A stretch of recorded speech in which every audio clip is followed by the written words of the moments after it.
Hello guys, welcome to our channel movie explain hub. आज हम जो मूवी एक्सप्लेन करने जा रहे हैं वो है अलाइव 1993। 19वीं सदी का सबसे बड़ा हादसा जिसने सारी दुनिया को हैरान कर दिया था। ये 1972 की एक हकीकत से मुंसलिक कहानी है दिखाया जाता है जिसका नाम काला टोपी है। ये बताता है कि आज से 20 साल पहले जो हमारे साथ गुजरा हम कभी नहीं भूल सकते। ये कहते हैं कि लोग हमारे पास आते हैं और कहते हैं अगर हम खामोशी और सुकून में होते तो हम जरूर मरते, लेकिन मैं इस बात को बिल्कुल नहीं मानता क्योंकि कल खामोशी में खामोशी को महसूस किया है, लेकिन ईश्वर को नहीं जिसके बारे में हमें बचपन से सिखाया जाता है।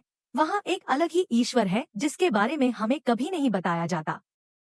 वहाँ जो ईश्वर है वो हर मजहब हर रिवायत से बुलंद है, क्योंकि जहाँ ईश्वर होता है वहाँ ईश्वर नहीं होता और जहाँ ईश्वर होता है वहाँ कोई मजहब नहीं होता। और इसकी बात की कहानी की शुरुआत होती है 20 साल पहले से और आज की तारीख है 13 अक्टूबर 1972 में। एक रग्बी टीम दक्षिण अमेरिका से चिली एक फुटबॉल मैच खेलने जा रही थी। उनका विमान एंडीज पर्वत के ऊपर से गुजर रही है। ये पहाड़ दुनिया की सबसे बड़ी पर्वत श्रृंखला है। पहाड़ों के ऊपर से गुजरते वक्त पायलट को कुछ भी सही से दिखाई नहीं दे रहा होता। इस वजह से प्लेन के अंदर बैठे टीम को एक झटका सा लगता है क्योंकि वहां चारों तरफ एक धुंध सी होती है, तेज बर्फीली हवाएं चल रही होती हैं। हमें ढूंढ में उनका प्लेन आउट ऑफ कंट्रोल हो गया है। प्लेन के अंदर बैठे लोगों को झटके पर झटके लगते हैं। पहले तो सबको लगता है कि कोई नॉर्मल है और बात होगी, लेकिन फिर उनका प्लेन पूरा कंट्रोल खो देता है और तेजी से नीचे गिरने लगता है। एक बर्फ की चोटी से आकर टकरा जाता है क्योंकि उनके प्लेन का राइट विंग टूट जाता है और फिर प्लेन के पीछे का भी आधा हिस्सा टूट जाता है। कुछ यात्री अपनी सीट के साथ ही तेज हवा से नीचे गिर जाते हैं, लाजमी इतनी ऊंचाई से जिनके बाद वो बचे तो नहीं होंगे। अब उनका विमान क्रैश हो चुका है। बाकी बचा हुआ प्लेन का आधा आगे का हिस्सा बर्फ में गिर जाता है और घिस करके काफी आगे तक जाता है और फिर दोबारा उनका प्लेन एक और चट्टान से जाकर टकरा जाता है जिसे लोगों को बहुत जोर का एक और झटका लगता है और इस झटके से काफी लोग घायल हो गए हैं। जब प्लेन का पिछला हिस्सा टूटा था तो यात्रियों के साथ नीचे गिरे थे और उन सब की मौत हो चुकी है। प्लेन के क्रैश होने के बाद काफी लोग यहाँ जख्मी होते हैं। किसी का पैर कट जाता है तो किसी के सर पर चोट लगती है और किसी के पेट में, लेकिन जो लोग सही सलामत बचे होते हैं वो बाकी जख्मी लोगों की मदद करते हैं। प्लेन के जो पायलट होते हैं उनमें से एक की मौत हो चुकी होती है और दूसरा बुरी तरह जख्मी होता है। वो अपनी जिंदगी की आखिरी सांसें ले रहा है। फिर उनके पास एंटोनियो और कनिसा जाते हैं और वो पायलट के रेडियो से संपर्क करना चाहते हैं ताकि वो ऑपरेटर को अपनी सटीक लोकेशन बता सके और उनको यहाँ मदद मिल सके, लेकिन रेडियो खराब हो चुका होता है और वो किसी से भी संपर्क नहीं कर पाता और कुछ ही सेकंड के बाद वो पायलट भी मर जाता है और साथ ही साथ यहाँ 4 यात्रियों की भी मौत हो जाती है। यानी कि अब चेहरे और लोग मर चुके हैं, लेकिन बाकी बचे हुए जो लोग हैं उनका विश्वास है कि कल सुबह होते ही उन्हें रेस्क्यू टीम आएगी क्योंकि अब रात होने वाली है और रात को कोई उन्हें बचाने के लिए नहीं आ सकता। कनिसा की नजर सीट पर जाती है तो फिर उसे एक आइडिया आता है। वो सबसे कहते हैं कि सीट के जो कवर हैं हमें इसे निकालना चाहिए, हम इसे कंबल के तौर पर इस्तेमाल कर सकते हैं। रात होती ही यहाँ ठंड और बढ़ जाती है। लोग ठंड से कांप रहे हैं और किसी तरह रात गुजार रहे हैं। फिर अगली सुबह ये लोग क्रू मेंबर के पास जाते हैं और ओएस कहते हैं, पूछते हैं कि क्या यहाँ कोई फ्लेयर गन है ताकि जब उन्हें कोई बचाने के लिए आए तो ये लोग वो फ्लेयर गन चलाकर इशारा कर सके कि हम यहाँ पर हैं। लेकिन वो कहता है कि यहाँ पर कोई फ्लेयर गन नहीं है और रेडियो की विमान के पिछले हिस्से में जो बैटरियां रखी हुई थी वे टूट गई हैं और उन्हें नहीं पता कि वह हिस्सा अब कहाँ है। लेकिन फिर भी उन्हें पूरा विश्वास है कि जल्द ही रेस्क्यू टीम उन्हें ढूंढने आएगी क्योंकि एक पूरा का पूरा विमान गायब हो गया है। अब यहाँ पर जितने भी लोग मर चुके हैं वे उन सभी को विमान से बाहर रखते हैं। इनमें एक महिला की डेड बॉडी भी होती है। जब काली पुखराज उसकी डेड बॉडी को देखता है तो वो उससे माफी मांगता है क्योंकि दरअसल वो रात को उस महिला पे चिल्लाती है। काली पुखराज वही आदमी है जो ये पूरी कहानी सुना रहा है। उनके आसपास जितनी भी लाशें हैं वो उनके अपने थे जो कल तक उनके साथ हंस बोल रहे थे, लेकिन अब वो इस दुनिया में नहीं है। उनके पास खाने पीने के लिए कुछ ज्यादा सामान नहीं होता, बस कुछ चॉकलेट, कुछ चंपन की बोतल होती। लेकिन उनके पास सिगरेट्स बहुत सारी होती हैं, और फिर ये सब फैसला करते हैं कि उनके खाने पीने के सामान को ये बांट कर खाएंगे ताकि जब तक उन्हें रेस्क्यू टीम लेने नहीं आती तब तक सरवाइव कर सकें। और जब ये ऐसा कर रहे हैं तो उन्हें एक हेलीकॉप्टर की आवाज सुनाई देती है, जिसे सुनकर ये सब बहुत खुश हो जाते हैं। ये समझ जाते हैं कि उन्हें ढूंढने के लिए रेस्क्यू टीम आ गई है, लेकिन ऊपर बादल बहुत ज्यादा होते हैं, इसलिए हेलीकॉप्टर में बैठे लोग उन्हें देख नहीं पाते और ना ही उन्हें हेलीकॉप्टर दिख रहा है, बस ये हेलीकॉप्टर की आवाज सुन रहे हैं। इस तरह उन्हें एक और रात इस जानलेवा ठंड में बितानी पड़ती है। उनके पास अभी भी उम्मीद होती है। बहुत सारे लोग यहाँ बहुत ही कैजुअल होते हैं, आराम से बैठकर सिगरेट पी रहे होते हैं, क्योंकि उन्हें पूरा विश्वास होता है कि अगले दिन टीम दोबारा से उन्हें ढूंढने के लिए आएगी। अब पानी के लिए ये लोग एक स्टील की चादर लगाते हैं और उस पर बर्फ को रखते हैं ताकि सूरज की गर्मी से वो बर्फ पिघलकर पानी बन जाए। यहाँ पर एक और लड़का होता है जिसका नाम होता है नादो। चोट लगने से वो कोमा में चला जाता है, लेकिन अब वो होश में आ गया है और उसे बताया जाता है कि हमारा विमान क्रैश हो गया था और इसके बाद तुम कोमा में चले गए थे। वो पूछता है कि मेरी माँ कहाँ है। उसकी माँ दरअसल मर चुकी है। नदो ये सुनकर बहुत दुखी हो जाता है, लेकिन उसे बताया जाता है कि तुम्हारी बहन सुजैन अभी भी जिंदा है। तभी नादो उसी स्थिति में अपनी बहन के पास जाता है और कहता है कि अब मैं आ गया हूँ, तुम्हें चिंता करने की कोई जरूरत नहीं है।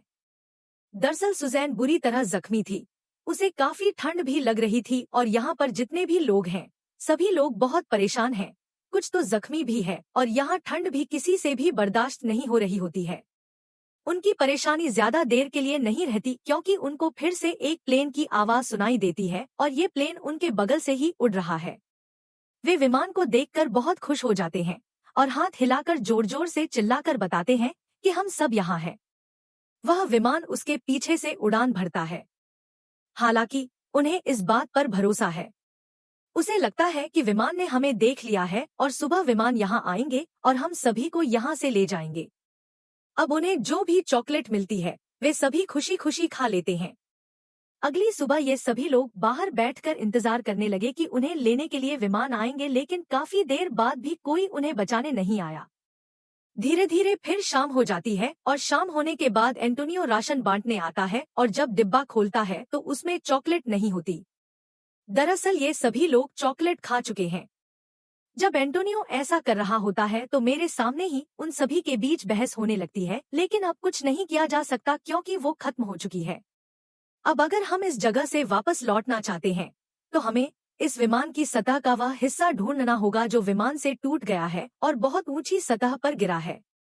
आपको इस गाड़ी तक पहुंचना होगा ताकि आप उस गाड़ी से बैटरी ले सकें और अपनी लोकेशन बता सकें। अब हम 5 लोग विमान के टुकड़े ढूंढने निकले, भूखे टुकड़े, क्योंकि उनके पास कोई और विकल्प नहीं था। जब ये लोग हमारी ओर बढ़ रहे होते हैं तो एक जगह बर्फ से ढकी होती है और तल काफी गहरा हो जाता है। इनका एक दोस्त खाई में गिरने वाला होता है और ऐसा होता है कि इन सभी लोगों को मिलकर ने खींच लिया होता है और अब ये लोग समझ जाते हैं कि यहाँ से आगे जाना ठीक नहीं है, क्योंकि शाम भी हो रही है और सर्दी का मौसम भी है। इस संसार में रातें बड़ी और दिन छोटे होते हैं, इसलिए ये लोग उसी स्थान पर जाते हैं और इस ग्रह पर अन्य लोग भी हैं। अब वे इतने परिपक्व हो गए हैं कि यहाँ से निकलना आसान नहीं है। ये सभी लोग विमान के ऊंचे हिस्से में बैठकर रात गुजार रहे हैं। तभी एक लड़के को अपने सूटकेस में एक छोटा सा रेडियो मिलता है जिसे वह एंटोनियो को दे देता है। वह भागने की कोशिश करता है और फिर रेडियो से सुनता है कि सरकार ने उनकी तलाश बंद कर दी है, क्योंकि सरकार को लगता है कि वे सभी मर चुके हैं। इस चीज को देखकर हर कोई निराश हो रहा है। उस रात नादो की बहन सुजैन की भी मृत्यु हो जाती है, जिसके बाद नादो पूरी तरह से तबाह हो जाता है। इस हादसे में उन्होंने अपनी माँ और बहन को खो दिया था और अब सभी को यहाँ आए हुए 9 दिन बीत चुके हैं और काफी समय बाद बाकी लोग भी रोने लगे हैं। नंदू का कहना है कि जो लोग बसंत ऋतु में मर गए हैं उन्हें नहीं खाना चाहिए, क्योंकि खाना तो पहले ही खाया जा चुका है और हमारी तलाश भी बंद हो चुकी है और हमें कब तक इस गाड़ी पर रहना होगा, हमें कुछ नहीं मिलेगा। इसीलिए हमें ऊर्जा की आवश्यकता होती है ताकि हम वाहन से बाहर निकल सकें। लेकिन नाडो की बात से कोई सहमत नहीं होगा।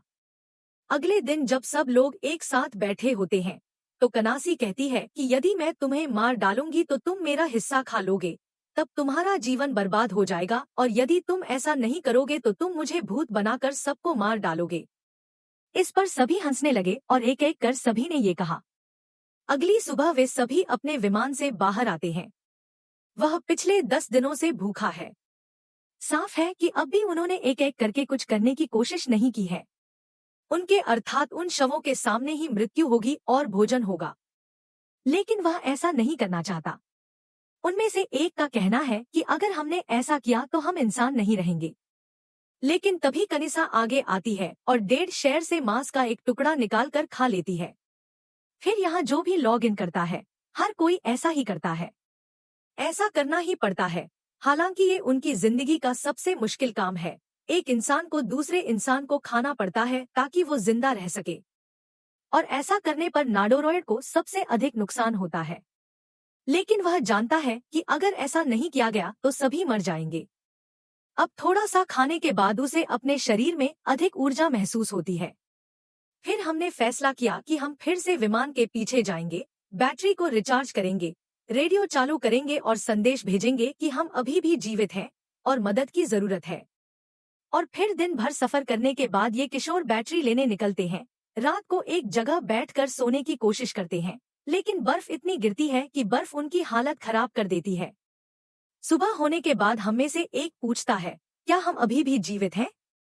अब वे आगे की यात्रा करते हैं और फिर उस स्थान पर पहुंचते हैं जहां उनके विमान का पिछला हिस्सा टूट गया और उनके साथ कुछ लोग भी गिर गए और वे सभी मर गए। इन सामग्रियों में कुछ चॉकलेटें पाई गई हैं। उसे देखकर वे बहुत खुश हुए, लेकिन अब वे आगे की यात्रा नहीं कर सकते क्योंकि अगर उन्हें यहाँ रात रुकना पड़ा तो वे एक दूसरे को मार डालेंगे। इसलिए वे सभी वापस आ गए। फिर ये लोग मिलकर एक योजना बनाते हैं। ये लोग तय करते हैं कि मानवता फिर से उस स्तर पर जाएगी जिसे हमने बनाया है। लेकिन अब जो भी जाएगा ज्यादा से ज्यादा गर्म कपड़े पहनेगा और अपने साथियों के साथ खाना पीना भी लेगा। वे सभी वहीं सोते हैं और विमान में ही रात बिताते हैं। बचे हुए समय में वे आग भी जलाते हैं और उनके पास आग जलाने के लिए डॉलर भी होते हैं। वे उसे भी जलाते हैं क्योंकि वह विमान में होती है। व्यक्ति को यह एहसास होता है कि इस दुनिया में इनमें से किसी भी चीज का कोई मूल्य नहीं है। लेकिन समय आने पर वह कहते हैं कि मुझे लगता है कि भगवान हमारे साथ हैं, तभी तो हम अब तक जीवित हैं। वह किसी न किसी रूप में हमारी मदद कर रहे हैं। रात के समय जब ये सभी ऐसे होते हैं तो हमें एहसास होता है कि कोई चीज हमारी ओर आ रही है। दरअसल ये सभी हमारे विमान का हिस्सा है जो घूम रहा है। ऐसा लगता है कि ये कंपन कर रहे हैं क्योंकि ऊपर बर्फ की स्लाइड है। उनकी तरफ बर्फ तूफान की तरह बह रही है और वह उनके विमान के टुकड़ों से टकरा रही है और उनके विमान पर फिसलन भी जारी है जिससे लकड़ियां बर्फ के नीचे दब जाती हैं। फिर ये लोग बाहर निकलने की कोशिश करते हैं, लेकिन बाहर तूफान चल रहा होता है। फिर कुछ दिनों के बाद जब तूफान थम जाता है तो ये लोग उन्हें बर्फ में डूबे हुए विमान से बाहर निकाल लेते हैं, और जब वे बाहर आते हैं तो उन्हें काली चिड़िया की तरह देखते हैं और कहते हैं कि देखो, आज कुछ देर बाद दिन सूरज निकल आया है और मुझे लगता है कि ईश्वर हमारे साथ है। हम सब जीवित रहेंगे, हालांकि हम खतरे में हैं और लोग मर रहे हैं। अब सभी लोग बाहर जाते हैं और अपने विमानों से बर्फ हटाते हैं ताकि उन्हें सूरज की गर्मी का एहसास हो सके। अब यहाँ लगभग 50 दिन हो गए हैं और इन 50 दिनों के बाद सर्दी का मौसम भी धीरे धीरे कम होने लगा है, यानी अब रातें छोटी और दिन बड़े होने लगे हैं। इसलिए अब हमने अपने विमान के इस हिस्से पर वापस जाने का फैसला किया है क्योंकि हमें किसी भी स्थिति में बैटरी की आवश्यकता होती है। अब उन्होंने एक टीम तैयार कर ली है, उन्हें पर्याप्त खाना पीना उपलब्ध कराया है और उनकी अगली योजना यह है कि अगर उन्हें बैटरी नहीं मिली तो वे वापस नहीं लौटेंगे, बल्कि आगे की यात्रा पर निकल जाएंगे और इन पहाड़ों से बाहर निकल जाएंगे। कोशिश करूंगा। फिर कुछ घंटों की यात्रा के बाद हमें विमान का टूटा हुआ हिस्सा मिलता है जिसके साथ हमें कुछ चॉकलेट, कपड़े और कुछ चीजें मिलती हैं, और इसके साथ ही हमें कुछ बैटरी भी मिलती है जो बहुत महंगी होती है। इस विशाल बैटरी को कहीं भी नहीं ले जाया जा सकता क्योंकि इसमें एक तार जोड़कर बैटरी को चार्ज किया जा सकता है। इसे यहाँ लाया जा सकता है क्योंकि विमान का दूसरा भाग इसके बहुत करीब नहीं है। यह केवल 10 घंटे तक ही यात्रा कर सकता है। यहाँ क्या हुआ? लेकिन काफी कोशिशों के बाद भी रेडियो चालू नहीं हुआ। फिर वह कहता है कि अब लोगों को इन पहाड़ों से निकलने की कोशिश करनी चाहिए, लेकिन कोई उसकी बात नहीं सुनता और वे चारों वापस उसी जगह आ जाते हैं जहां उनके बाकी साथी हैं। हालांकि तूफान भी शुरू हो चुका है और वापस आने में काफी सावधानी बरतनी है। और अब नैनो चाहती है कि हम किसी भी कीमत पर इस जगह से निकल जाएं। इसीलिए यहाँ स्लीपिंग बैग भी बनाए जाते हैं और जब हम इस जगह पर 100 दिन बिता लेते हैं तो नैनो कहती है कि अब हमें इस जगह से निकल जाना चाहिए। होगा डू और उसका दोस्त जिनका नाम कनिसा और एंटोनियो टिंटिन है, वे उसके साथ यात्रा पर जाने के लिए तैयार हो जाते हैं और जब ये लोग यहाँ से निकलने वाले होते हैं तो उन पर एक काला टॉस फेंक दिया जाता है। काली तोस है जो यह पूरी कहानी बता रही है और वह कहती है कि मैंने कल रात एक सपना देखा और मैंने देखा कि तुम दिन की घाटियों में पहुंच गए हो। चिंता मत करो, तुम्हें इस जगह से निकलने का रास्ता जरूर मिल जाएगा और ये तीनों यहाँ से निकल जाएंगे। और 2 लंबे और खतरनाक दिनों के बाद वे एक ऊंचे शिखर पर पहुंच जाते हैं। और जब ये चारों लोग इधर उधर देखते हैं तो देखते हैं कि उस जगह पर बर्फीले पहाड़ों के अलावा और कुछ नहीं है। यहाँ हम कनिसा को पहाड़ पर लेटे हुए देखते हैं। वह पूरी तरह थक चुका है। वह कहता है कि हम अब भाग नहीं सकते, हम कभी भी इस जगह से बाहर नहीं निकलेंगे। लेकिन नाडो उससे कहता है कि मुझे इन दोनों पहाड़ों के बीच कोई बर्फ नहीं दिख रही है, वहाँ बारिश हो रही होगी। कनिसा का कहना है कि वे हमसे लगभग 50 मील दूर हैं और इतनी दूर जाने से उन्होंने टिंटिन को वापस भेज दिया और अब वे दोनों अपनी कठिन यात्रा पर निकल पड़े। उसे पता चलता है कि आस्था से उसकी जान बचाई जा सकती है और 2 दिन तक लगातार चलने के बाद उसे अपने सामने एक खूबसूरत घाटी दिखाई देती है और यह झरना अंततः बर्फीले पहाड़ से निकलता है। ये भगोड़े हमारी घाटी के पास आ रहे हैं। गाड़ी में नदी भी है और लोग खुशी से उछल भी पड़ते हैं।